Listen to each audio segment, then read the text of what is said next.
보수와 진보 진영의 단일화 과정을 거친 두 후보는 교육 정책에서도 선명한 대비를 이룹니다. 누가 되느냐에 따라 아이들의 미래를 책임질 교육 정책 180도 달라질 수 있습니다. 두 후보가 꿈꾸는 미래가 뭔지 한번 따져보도록 하겠습니다. 김자민 기자, 서울시 교육감 선거 왜 이렇게 중요한 거죠? 네, 서울시 교육감은 교육 소통령으로 불리는 상징적인 자리입니다. 관할한 학생 수만 유치원서부터 고등학교까지 83만 명에 달하고 인사권을 가진 교원과 공무원도 5만 명이 넘습니다. 한 해 주무르는 예산만 12조 원입니다. 무엇보다 교육감에 따라 서울 교육 정책이 완전히 달라질 수 있습니다. 막강한 재정권과 막강한 인사권을 행사하게 되고, 일단 교육감은 당선이 되고 나면 거의 3선을 할 수가 있어요. 1인 행정 집행기구인 교육감이 무소불위의 권한을 행사하는 거죠. 견제도 거의 잘 받기가 어렵고요. 두 후보의 정책이 얼마나 다르길래 교육이 180도 달라진다는 겁니까? 네, 두 후보의 선거 포스터부터 보실까요? 조전혁 후보는 체인지를 내세웠죠. 진보 성향의 조희연 전 교육감이 10년 동안 추진한 정책이 실패했다며 이를 완전히 뒤집겠다는 겁니다. 반면 정근식 후보는 조희연 전 교육감의 혁신 교육을 강화하고 계승하겠다는 입장입니다. 두 후보 공약 가운데 눈에 띄게 다른 점은 뭡니까?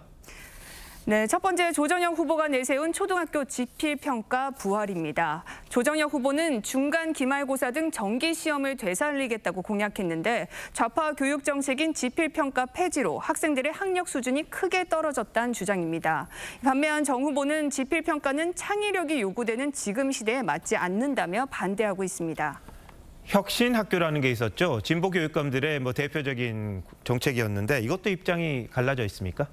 네, 혁신학교는 시험과 숙제 위주의 주입식 교육에서 벗어나 토론과 체험 중심 수업을 내세운 학교로 서울 지역에 249개 학교가 지정돼 있습니다. 하지만 학생들 학력이 떨어진다며 학부모들이 학교 앞에 조화를 세워두고 반대하는 등 논란도 있었는데요. 정근식 후보는 혁신학교를 늘리겠다는 입장이고 조전혁 후보는 모두 폐지하겠다는 방침입니다. 학생 인권 조례라는 게 있었잖아요. 이 폐지 논란도 계속 이어질 것 같군요. 네, 학생 인권 조례는 지난 6월 서울시 의회가 폐지를 결정했지만 조희연 전 교육감이 폐지 무효 소송을 내 아직 효력이 유지되고 있습니다. 조전혁 후보는 교권 강화를 위해 학생에게 권리와 의무를 동시에 가르치는 조례를 새로 만든다는 공약을 내세우고 있고, 정근식 후보는 학생 인권 조례와 교권 추락은 직접적인 연관이 없다며 일부 개선이 필요할 뿐이라고 밝혔습니다. 매번 교육감 선거 때마다 교과서를 둘러싸고도 논란이 좀 있었는데요. 이번에도 그렇습니까?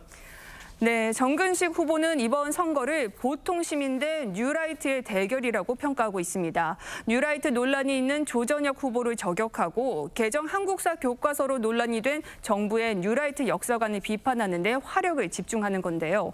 조 후보는 뉴라이트 교과서 논란에 대해 좌우 간의 이념 논쟁이 있는 부분들은 다 빠져야 한다고 생각한다는 입장을 밝혔습니다. 네, 교육감은 학생들을 생각해야 하고 교육의 미래를 생각해야 하는데 지금 상황들을 보면 정치에 다 휩쓸리는 게 아닌가 이런 우려가 좀 있는 것 같습니다. 많은 관심 가져야겠습니다. 김 기자, 잘 들었습니다.